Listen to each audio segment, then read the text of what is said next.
Sa ulo ng mga nagbabagang balita, Pangulong Bongbong Marcos nagsalita na kapag may namatay na Pinoy sa West Philippine Sea, Mutual Defense Treaty gagamitin.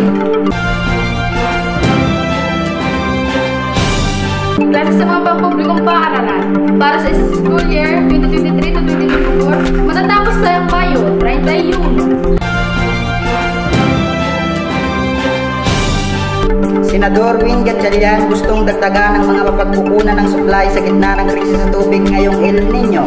Lahat ng yan dito sa TV Patrol!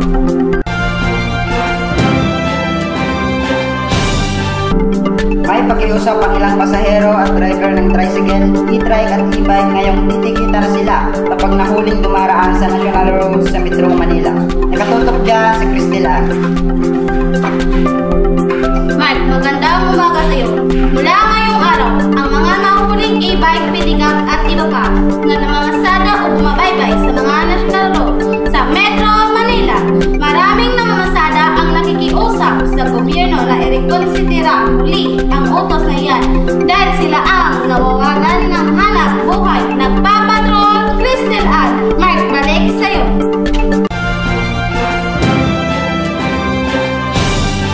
Maraming salamat sa iyo, Cristela. Samantala, patuloy na pinilahan ng mga murang produkto sa Kadiwa Department of Agriculture. Kumustahin natin ang mga presyo live mula sa Quezon City, Quebec.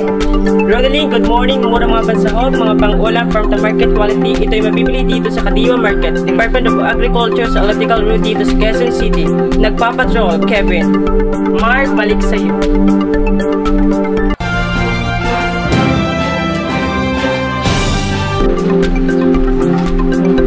Sinampahan na ng kaso ng Philippine National Police ang driver ng van na pinagsakyan ng milyong pisong halaga ng illegal na droga na nasabat sa checkpoint sa Alitagtag, Batangas.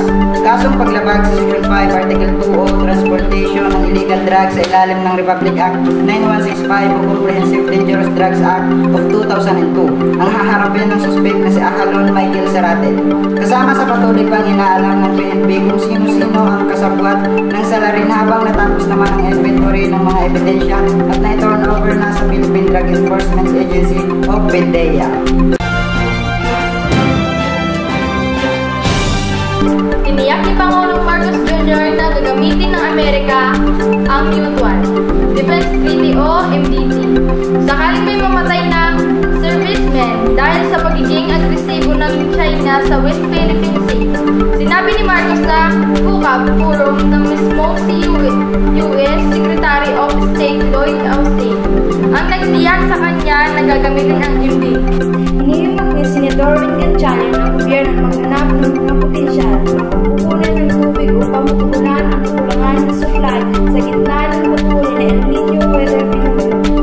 Dahil sa mga inaasang pagdaigdigang kakulangan ng supply sa hinaharap, ang gobyerno ay kailangang bumuo ng isang komprehensibo programa na sapat na tutugon sa kakulangan. Yan ang mga nakalap naming impormasyon sa araw na ito. Magandang umaga, bayan!